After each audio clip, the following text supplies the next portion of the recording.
Odisha staff selection commission तरफ आगक group B एवं ग्रुप सी पोस्ट आसवाई जाऊँगी।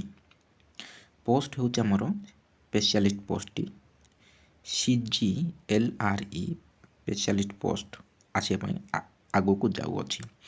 बर्तमान कौन कौ पोस्ट आसवा आम डिटेल डिस्कसन करवा।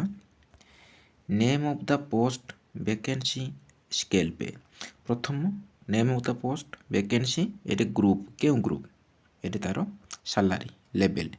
प्रथम आमर पोस्ट अच्छी आमर 1 number post senior economic investigator under planning and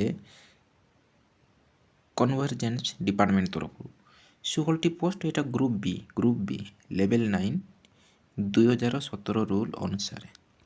सेहीपरि 2 number Madhya post अच्छी 3 नंबर एरक सब group B post group B एरा सब लेवल 9।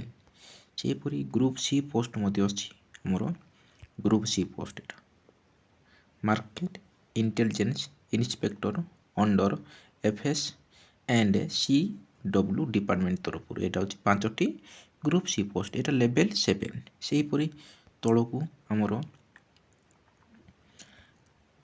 15 नंबर पोस्ट मध्य एटा 2टी वैकेंसी एटा मध्य ग्रुप सी पोस्ट जानीपारे। डिटेल नोटिफिकेशन आसो बयस सीमा कहीदे बयस 21 ରୁ 42 बयस पर्यंत डिटेल नोटिफिकेशन आसो आसीनी यहाँ हूँ सर्ट नोटिफिकेशनटा। तेणु आपण मैंने धैर्य धरतु मु डिटेल नोटिफिकेशन आसो से क्वालिफिकेशन लेवल तो कहली सैलरी तार सिलेबस डिटेल मु डिस्कसन करी।